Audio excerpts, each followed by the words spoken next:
In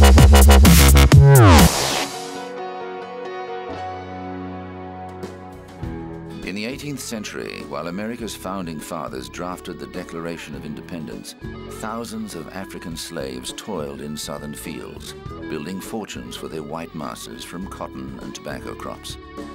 African American slaves were classed as non-citizens to be bought and sold at their master's whim. The lucky ones escaped and made their way to the north with the help of sympathetic whites who maintained a secret route known as the Underground Railroad.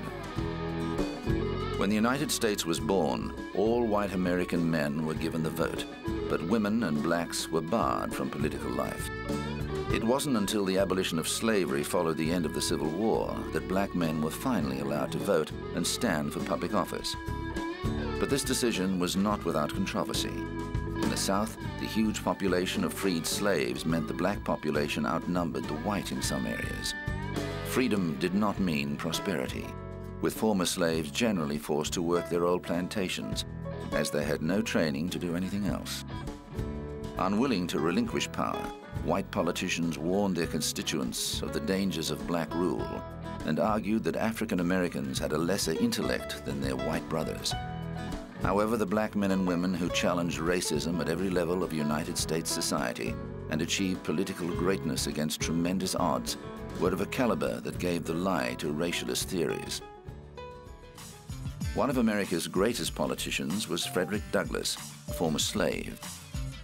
Secretly taught to read by the wife of his owner, Douglass wrote a best-selling autobiography about his experiences and campaigned against slavery. His impromptu speech on the death of President Lincoln was considered to be one of the most impressive ever heard. Lincoln's widow gave Douglass the president's favorite walking stick in appreciation for his tribute. After the Civil War, he served as president of a savings bank, a diplomat to Haiti and the Dominican Republic, and a United States Marshal. In 1872, he was nominated as the vice presidential candidate on the ticket of the first woman to stand for the United States presidency, Victoria Woodhull. In 1877, he was the first African American to nominate for the presidency. Henry Cheatham was another black politician who reached the top echelons of power. He was elected to Congress in 1889, closely followed by George Henry White, a former slave who won a congressional seat in 1896.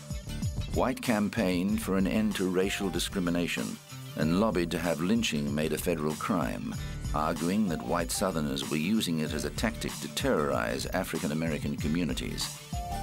But the tide turned against black Americans in political life, and the southern states legislated against black franchise.